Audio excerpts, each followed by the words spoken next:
primeiro lugar, muito boa tarde. Obrigado pela oportunidade de a gente trazer alguma contribuição para esse seleto público. É o terceiro congresso e com grande êxito, a gente percebe que os assuntos, principalmente aqueles voltados a temas essenciais da indústria plástica, como a sustentabilidade, o apelo do plástico na sociedade e, por que não dizer, das exportações e também o custo que o nosso país hoje traz para que a gente possa realizar um bom trabalho nas indústrias em geral e principalmente na indústria plástica. Mas, pegando as palavras do que o Roriz falou antes, realmente a gente sempre procura olhar para um universo de tendências e possibilidades bastante amplo. Porém, das 11.500, um pouco mais, um pouco menos, indústrias plásticas do nosso país, grande parte não tem acesso a muitas das coisas que a gente, às vezes, pensa lá para o futuro. Então, é para esse público tão importante, que é aquele que mais imediatamente consegue aumentar o nosso coeficiente de exportações, que a gente tenta trazer uma mensagem não definitiva, mas provocadora, do ponto de vista da melhora, ou pelo menos de como a gente pensar em algumas outras alternativas, como a exportação. As palestras da manhã, como a do Jaime, por exemplo, já ilustrou claramente as grandes vantagens que o setor plástico, que a embalagem, consegue agregar às nossas vidas.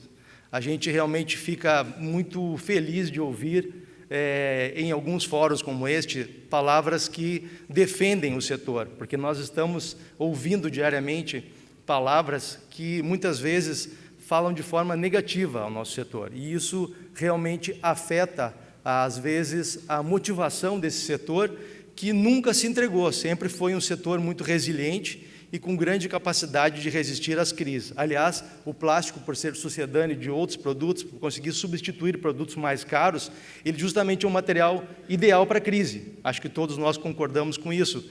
E a gente, às vezes, vive a crise no meio da crise. Então, nós temos que olhar também para frente e pensar de forma mais positiva que é um setor que onde falta tanta infraestrutura, falta tanto recurso para grande parte da nossa população, é o setor que vai possibilitar levar isso adiante. E com isso eu volto para o tema da palestra para o qual eu fui convidado para conversar com vocês, que é Embalando o Brasil para a Exportação. No sentido de aproveitar ou identificar ou pensar sobre as oportunidades que as exportações brasileiras representam, de forma direta ou de forma indireta, para que a gente, da área plástica, consiga, talvez, chegar um pouco mais perto dos nossos clientes e acompanhar esse crescimento natural que a exportação vai representar.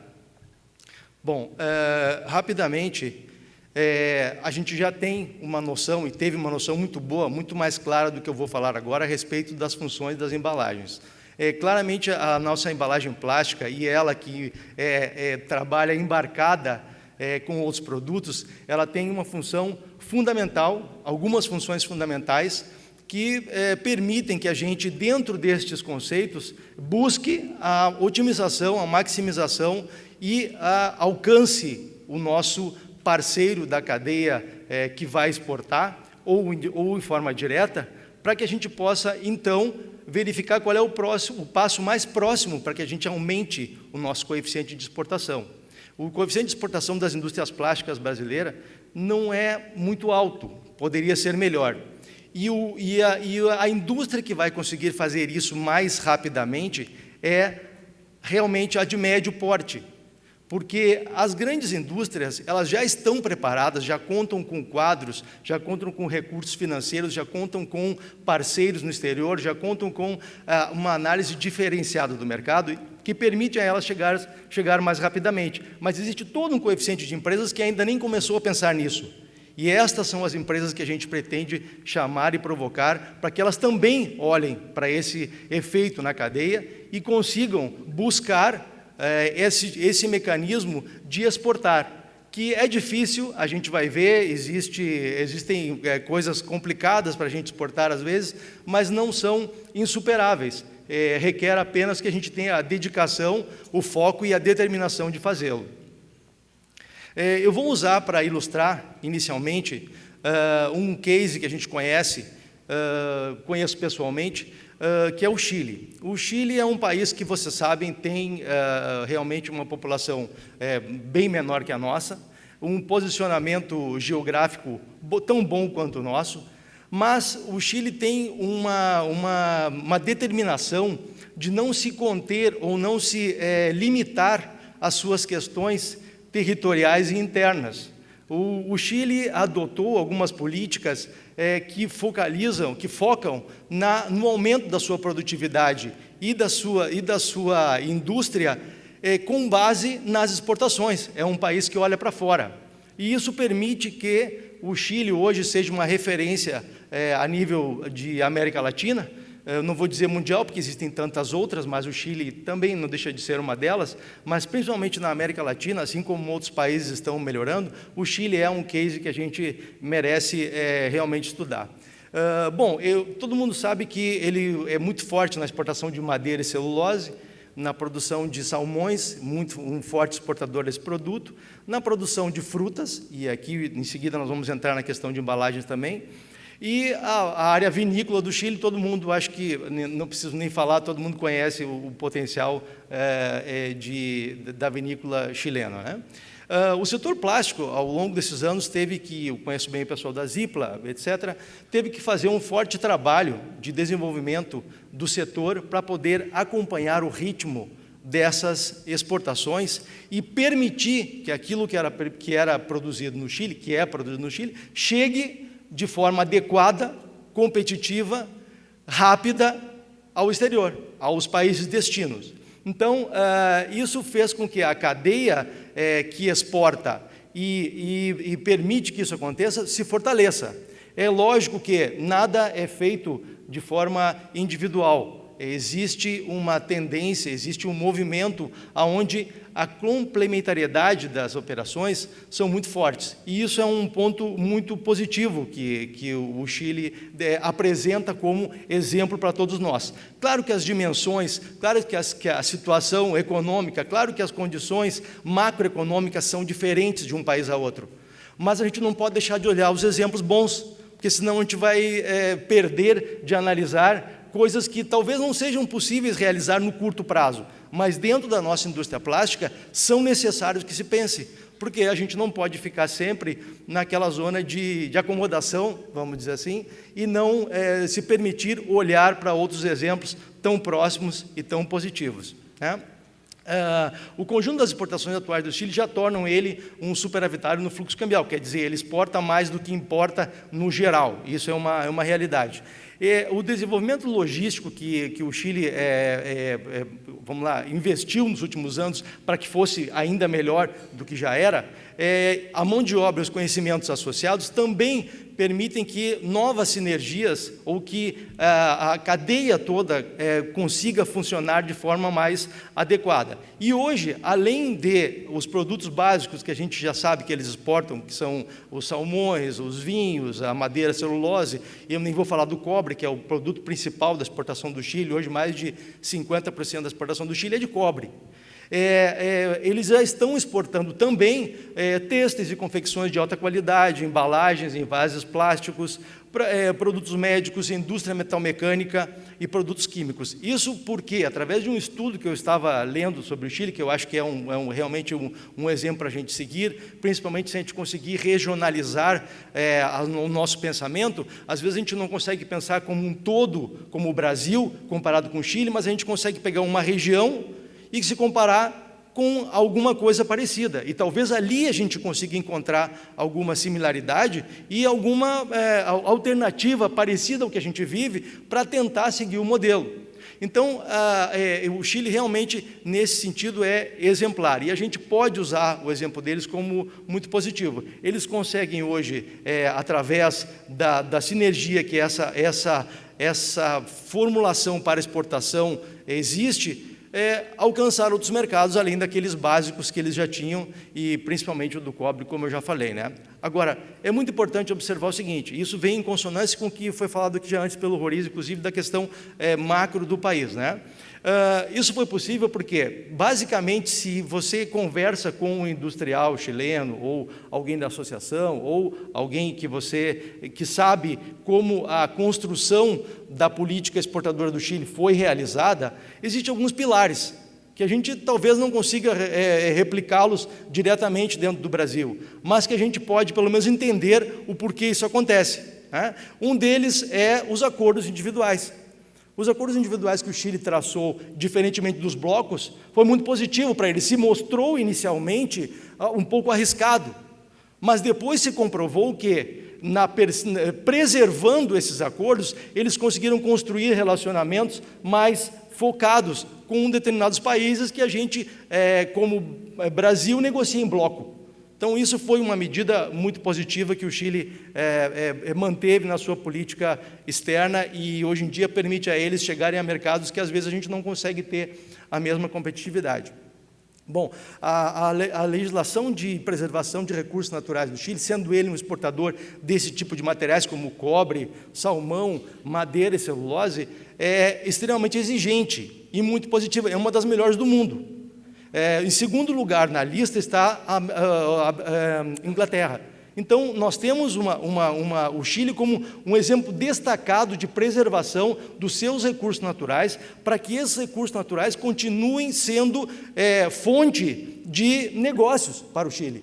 E isso tem sido uma política que vai, apesar de as lideranças políticas mudarem, você tem aí um pouco mais de socialismo em algum caso, um pouco mais de liberalismo no outro, mas essas bases, elas não mudam, elas continuam exercendo a sua função, e todo governo de plantão que chega não mexe profundamente naquelas coisas essenciais como essas que nós estamos lendo aqui. A demanda da principal indústria, que é a mineira, ela oportunizou um forte desenvolvimento da cadeia. E aí você vê, por exemplo, questões como maquinário, questões como mão de obra, como indústria química, como toda essa indústria que está associada à exploração da forte indústria chilena, permitiu que eles tivessem espaço para investimento e desenvolvimento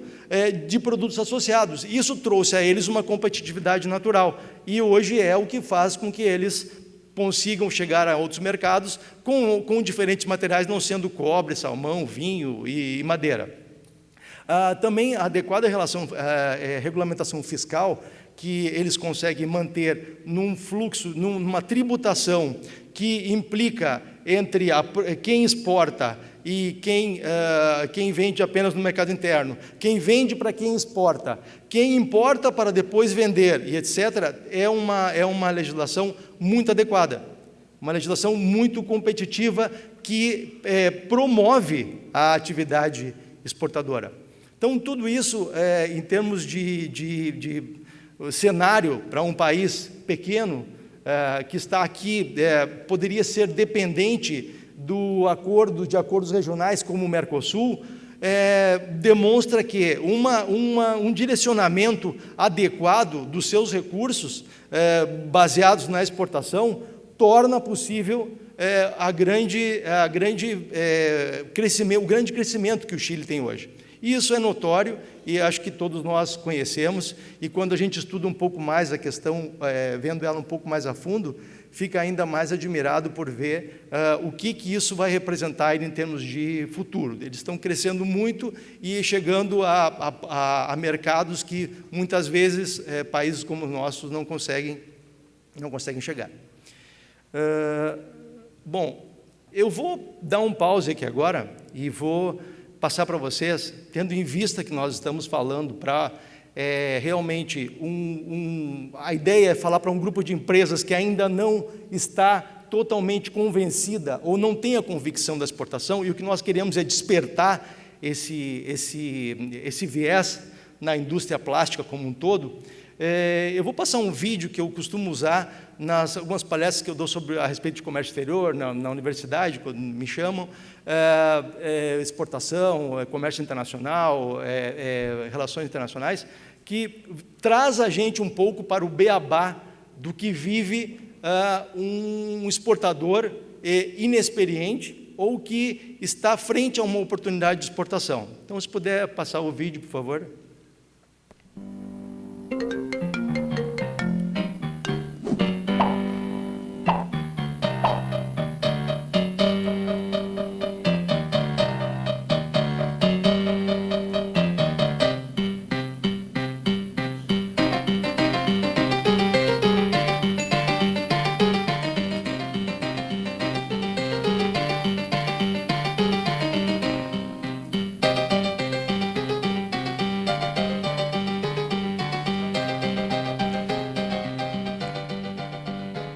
Bom, gente, sendo o nosso tema aqui, embalando o Brasil para exportação, eu, em conversa com algumas empresas, tive a oportunidade de verificar a grande dificuldade que a indústria, que o empresário tem, às vezes não tendo uma preparação determinada, de enfrentar uma situação de exportação. E ela é realmente, às vezes, assustadora quando alguém pega o telefone na empresa e ouve um hello ou um olá e todo mundo sai correndo, não sabe o que fazer. Bom, isso realmente acontece porque a gente ainda não tem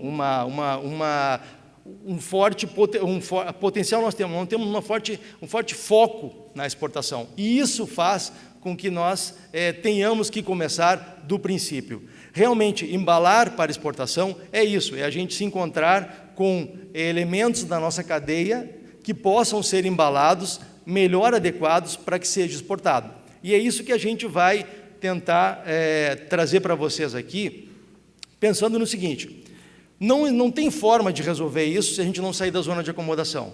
Quero dizer o quê? Realmente não há forma de esperar, pode acontecer, mas não há forma de ficar esperando que as coisas aconteçam. O ideal é ir buscá-las.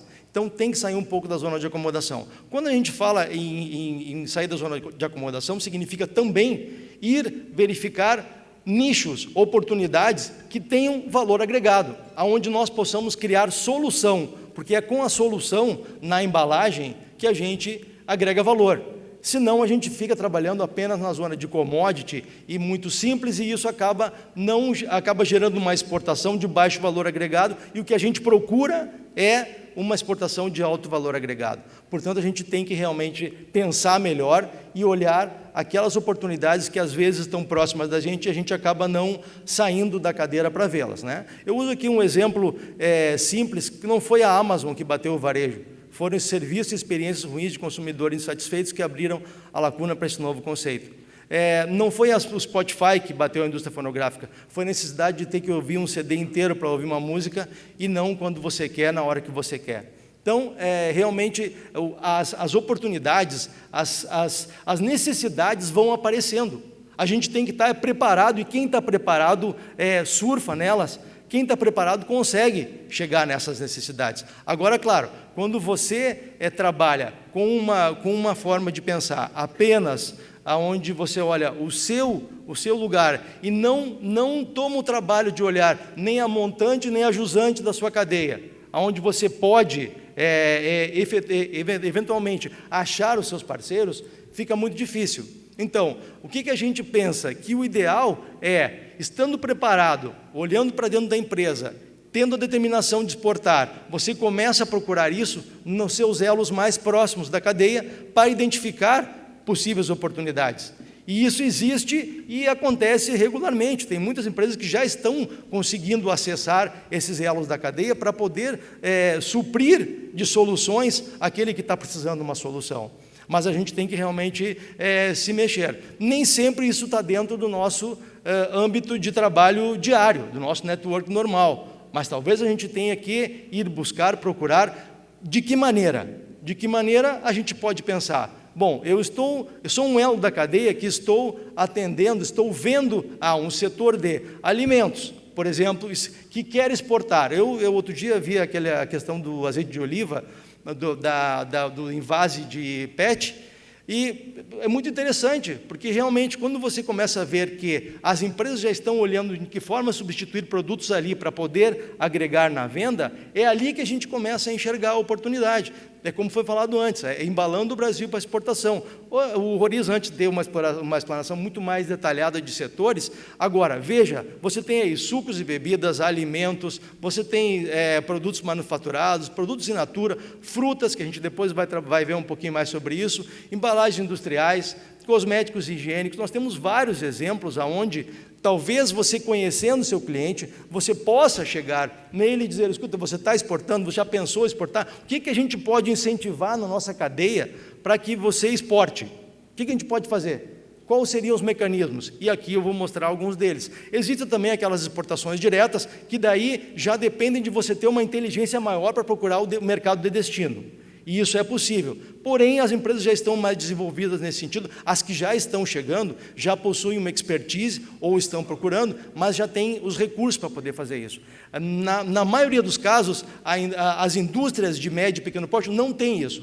Elas precisam estar procurando associação, precisam estar procurando recursos, conhecimento, buscando apoio para poder fazer isso. Isso é muito importante. E, às vezes, o parceiro que está do seu lado pode dizer: olha, eu estou buscando a oportunidade de chegar em tal lugar com essa mercadoria. Como é que a gente pode fazer? Como é que a gente vai desenvolver isso?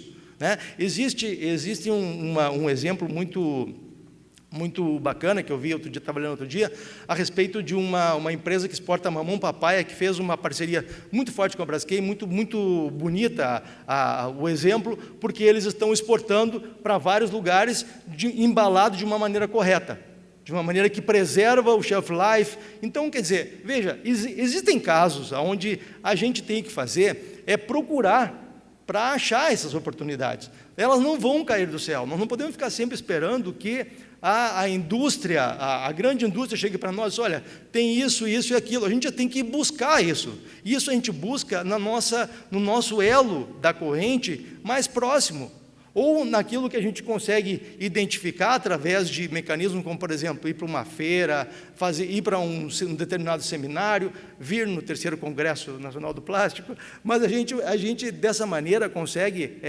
achar e escutar coisas que estão acontecendo, que às vezes a gente ficando no dia a dia ali dentro da nossa fábrica, a gente acaba não vendo. Então, essas são aqui eu trago 2 exemplos simples, porque você pode ver ali nas caixas de papelões, aí você pode ver ao lado a fruta embalada a vácuo, você pode ver ali oportunidades.